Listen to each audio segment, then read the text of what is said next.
प्रिय विद्यार्थियों, आज हम धर्म सुधार आंदोलन से जुड़े हुए जिन कारणों की चर्चा हमारी जारी थी उसी को हम आगे बढ़ाएंगे और ये जानने का प्रयास करेंगे कि धर्म सुधार आंदोलन जो कि 16वीं शताब्दी की एक महान घटना थी, यूरोप के अंदर धर्म सुधार आंदोलन ईसाई धर्म के अंदर जो दोष उत्पन्न हो चुके थे, किस तरीके से पोप और पादरियों के और उसके जो अन्य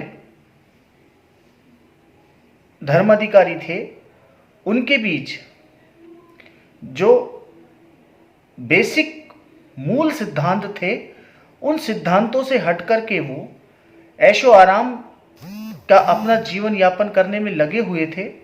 और एक तरीके से यदि हम देखें तो इस समय चर्च के अंदर अनेक ऐसी बुराइयां समावेशित हो चुकी थी और जनता में उसके प्रति जो आस्था थी वो आस्था भी अब डगमगाने लगी। जैसा कि कहा जाता है कि धर्म सुधार आंदोलन के जो कारण थे, जिसकी हमने कल चर्चा की थी कि राष्ट्रीय भावना एवं निरंकुश राजतंत्रों का जो उदय हुआ है, उन्होंने पोप की सत्ता को अब मानने से इनकार कर दिया और अब यहाँ एक टकराहट की स्थिति उत्पन्न हो गई। आज हम इसी कड़ी में अन्य कारणों की भी चर्चा करेंगे और ये जानने का प्रयास करेंगे कि धर्म सुधार आंदोलन के जो अन्य कारण निहित थे वो कौन कौन से थे। दूसरा कारण है इसमें पुनर्जागरण एवं मानववादी चेतना का प्रभाव। पुनर्जागरण के फलस्वरूप उत्पन्न तर्क बुद्धि संपन्न चेतना ने धार्मिक अंधविश्वास की तथा मानववादी दृष्टि ने परलौकिक आस्थाओं की जड़ों को हिला दिया। विवेकशील मनुष्यों ने चर्च एवं पादरियों के कथन एवं उनकी गतिविधियों को तोलना परखना प्रारंभ कर दिया। बाइबिल की व्याख्या पर ही पादरियों का एकाधिकार नहीं रहा, क्योंकि अब छापेखाने के आविष्कार के बाद बाइबिल आसानी से लोगों को उपलब्ध होने लगी। बाइबिल में ऐसा कहा गया है, यह कहकर पादरी लोग आसानी से अब लोगों को भ्रमित नहीं कर सकते थे। दूसरी ओर पुनर्जागरण की मानववादी चेतना ने धर्म की पारलौकिक महत्वता के सिद्धांत को अस्वीकार कर दिया। मैजनिस एवं एप्पल के शब्दों में, ये जो इतिहासकार हैं उन्होंने जो अपनी बात कही है, चर्च आध्यात्मिक गुणों और पारलौकिक जीवन के लिए तैयार करने पर बल देता था, लेकिन वे लोग जो इस जीवन के धन्य दान से समृद्ध हो रहे थे और बहुत से ऐसे लोग जिन्हें धन प्राप्त होने की आशा थी, यह विश्वास करते थे कि इहलौकिक जीवन में भी सुख के बहुत से अवसर होंगे। इस प्रकार से अब मानव का जो दृष्टिकोण है वो दृष्टिकोण बदलने लगा और चर्च के द्वारा हर बात के लिए बाइबिल का जो सहारा लिया जाता था, अब लोगों के पास में जब बाइबिल पहुंचने लगी तो उन्होंने पादरियों की बातों को मानने से इनकार कर दिया। आर्थिक परिवर्तन से उत्पन्न समृद्धि एवं व्यक्तिवादिता, ये इसका तीसरा प्रमुख कारण था। पुनर्जागरण काल में वाणिज्य व्यापार का विकास हुआ। समृद्ध नगरों एवं संपन्न व्यापारिक वर्ग का अभ्युदय हुआ। आर्थिक रूप से समृद्ध नव धनाढ्य वर्ग व्यक्तिवाद एवं स्वतंत्रता के पोषक बन गया। उन्हें अपने जीवन पर चर्च की गतिविधियों का आधिपत्य स्वीकार नहीं था।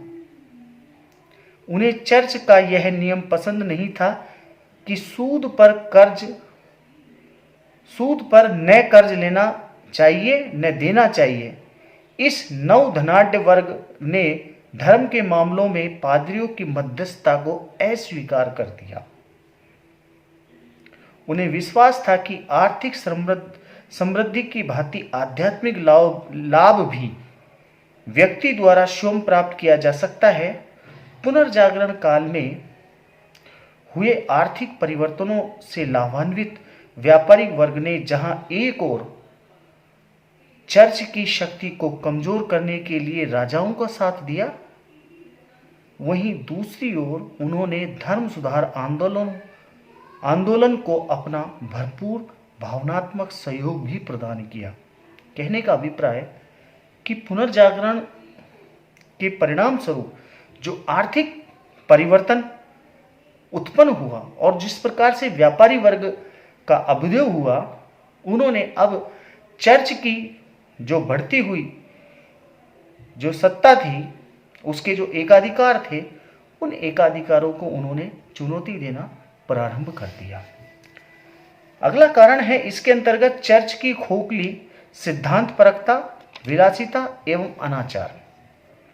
चर्च के अधिकारी जहां एक और सादगी और आचरण की शिक्षा दे रहे थे, उनकी व्यक्तिगत जीवन शैली उनके सिद्धांतों के खोखलेपन को उजागर कर रही थी। चर्च के पास बिल्कुल धन संपत्ति आने के बाद वहां विलासिता, अनाचार एवं पाखंड के दृश्य दिखाई देने लगे।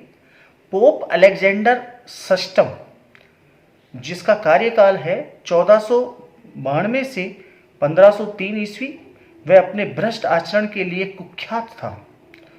उसकी अनेक अवैध संतानें थी। पोप लियो 10वां, जो कि 1513 से 1521 ईस्वी तक रहा, वे येन केन प्रकरण लोगों से धन ऐंठने के अभियान में लगा रहता था। उसने गिरजाघरों को बेच डाला, यहाँ तक कि ईसाई संतों की मूर्तियों को भी उसने गिरवी रख दिया। उसने ईसाई धर्म को एक शॉपिंग कॉम्प्लेक्स बना दिया। ये बहुत बड़ी आलोचना यहाँ कही जाती है कि उसने चर्च को, जो कि एक आध्यात्मिक केंद्र माना जाता था पहले, अब उसने एक तरीके से इसे एक शॉपिंग मॉल के अंदर तब्दील कर दिया। चर्च के अन्य पादरी एवं अधिकारी भी आराम पसंद, सदाचरण में शिथिल एवं अपने धार्मिक कर्तव्यों के प्रति उदासीन हो गए। मानववादी चिंतक इरिसम ने अपनी पुस्तक द प्रेज ऑफ फॉली, जो कि 1509 में लिखी, में पादरियों की सांसारिक लोभ प्रकृति, विकारग्रस्त मानसिकता एवं उनके अनाचार का वर्णन व्यंग्यात्मक शैली में किया है। कहा जाता है कि इरेसम के चुटकुलों ने लूथर के क्रोध की तुलना में पोप को अधिक नुकसान पहुंचाया। इतिहासकार वार्नर एवं मार्टिन ने धर्म सुधार आंदोलन की पृष्ठभूमि चर्च में व्याप्त भ्रष्टाचार को एक प्रमुख कारण माना है। उनके शब्दों में धर्म सुधार पोप पद की सांसारिकता एवं भ्रष्टाचार के विरुद्ध एक नैतिक विद्रोह था। इसमें कोई संदेह नहीं कि तत्कालीन समय में चर्च के अंदर जिस प्रकार का व्यभिचार, जिस प्रकार की अनैतिकता बढ़ती जा रही थी, उसी का ये परिणाम था कि अब लोगों की जो आस्था है वो डगमगाने लगी चर्च के प्रति, और यहीं से ये विद्रोह शुरू होता है। अगला कारण जिसकी हम यहाँ चर्चा कर रहे हैं वो है धर्म सुधार आंदोलन की वैचारिक पृष्ठभूमि। ये भी इस धर्म सुधार आंदोलन का एक महत्वपूर्ण कारण माना गया। 16वीं सदी में हुई प्रोटेस्टेंट क्रांति या धर्म सुधार आंदोलन से पूर्व कुछ विचारकों ने चर्च में व्याप्त विसंगतियों की ओर अपना ध्यान आकर्षित किया। यद्यपि उनका उद्देश्य कोई क्रांतिकारी परिवर्तन नहीं लाना था, बल्कि चर्च की व्यवस्था में आंतरिक सुधार करना था। चर्च की आलोचना करने वाले कुछ ऐसे विचारकों को धर्मद्रोही करार दिया गया। उनमें से कुछ को जिंदा जला दिया गया। चर्च के खिलाफ पहला गंभीर आक्रमण 14वीं शताब्दी में इंग्लैंड के जॉन वाइक्लिफ्स, जिसका समय है 1330 से लेकर 1384 के अंदर, इंग्लैंड के जॉन वाइक्लिफ्स ने सबसे पहला आक्रमण या विद्रोह किया चर्च के विरुद्ध। एगन फाइडेल के अनुसार जॉन वाइक्लिफ ने उन विचारों को पहले ही प्रस्तुत कर दिया था जिन पर परवर्तीकालीन धर्म सुधार आंदोलन आधारित था। वाइक्लिफ ने कहा कि पोप ईश्वर का विनम्र सेवक मात्र है, उसे सांसारिक भोग विलासों से दूर रहना चाहिए। सांसारिक सुखों में लिप्त पोप को हमें बहिष्कार करना चाहिए।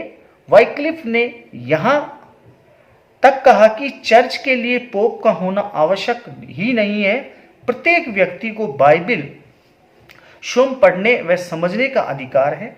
वाइक्लिफ ने स्वयं बाइबिल का अंग्रेजी भाषा में अनुवाद किया। उसने चर्च में पादरियों द्वारा किए जाने वाले अनुष्ठानिक कर्मों को भी निरर्थक बताया। वाइक्लिफ के विचारों का तत्कालीन धर्म अधिकारियों की परिषद ने विरोध किया। उसे ऑक्सफोर्ड विश्वविद्यालय में व्याख्यान देने से मना कर दिया। वाइक्लिफ की मृत्यु के बाद उसके शरीर को कब्र से निकालकर उसे गोबर और घूरे के ढेर में फेंक देने का आदेश दिया गया। बोहेमियन विचारक जॉन हंस ने भी ईसाई जगत में व्याप्त धार्मिक पाखंडों की आलोचना की। धर्मद्रोह के अपराध में उसे जीवित जला दिया गया। फ्लोरेंस के सेरोनरोला ने भी चर्च में व्याप्त भ्रष्टाचार की आलोचना की और इस तरह की बात करने के लिए उसे जलती हुई भट्टी में झोंक दिया गया। दक्षिण फ्रांस के एल्बिजेनिश संप्रदाय के अनेक व्यक्तियों को चर्च विरोधी प्रचार के अपराध में पोप द्वारा भेजे गए धर्म योद्धाओं द्वारा मार दिया गया। इस प्रकार से इन विचारकों को यद्यपि नष्ट कर दिया गया, लेकिन जैसा कि जे.ई. स्वैन ने लिखा है, उनके विचार जीवित रहे और बाद की पीढ़ियों में फलीभूत रहे। इन विचारकों का प्रभाव आने वाली जो पीढ़ियां थी उन पर पड़ा और जिस तरीके से इन विचारकों ने बाइबिल का अपनी मातृभाषा के अंदर अनुवाद करके लोगों तक पहुंचाया, तो लोगों को अब वास्तविकता का पता लगने लगा। इसका जो तात्कालिक कारण था, धर्म सुधार आंदोलन, जो कि 16वीं शताब्दी के अंदर एक बहुत बड़ा महान विप्लव माना जाता है, इसका जो तात्कालिक कारण बताया गया है उसकी हम यहाँ चर्चा करेंगे। धर्म सुधार आंदोलन का तात्कालिक कारण था सन 1517 ईस्वी में पोप के प्रतिनिधि टेडजेल द्वारा अनुग्रह पत्रों या क्षमा पत्रों की बिक्री। चर्च की ओर से टेडजेल द्वारा इन क्षमा पत्रों को धन इकट्ठा करने के लिए बेचा जा रहा था और ये कहा जा रहा था कि इनको खरीदने वाला व्यक्ति पैसा खर्च करके पाप मुक्ति हासिल कर सकता है।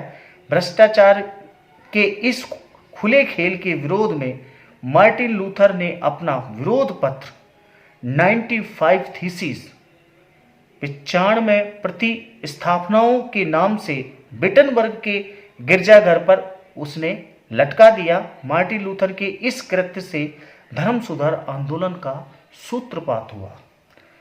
जो धर्म सुधार आंदोलन की जो क्रांति की ज्वाला भड़की, उसका श्रेय यदि हम देखें तो उन विचारकों को तो जाता ही है, लेकिन यदि हम इसके तात्कालिक कारण की ओर देखें तो मार्टिन लूथर ही वो विचारक थे जिन्होंने पोप के द्वारा धन इकट्ठा करने के लिए जो इंडल्जेंस क्षमा पत्रों का सहारा लिया जा रहा था, उन क्षमा पत्रों का उसने विरोध किया और विरोध करने के पश्चात लोगों के समक्ष उसने अपनी जो 95 जो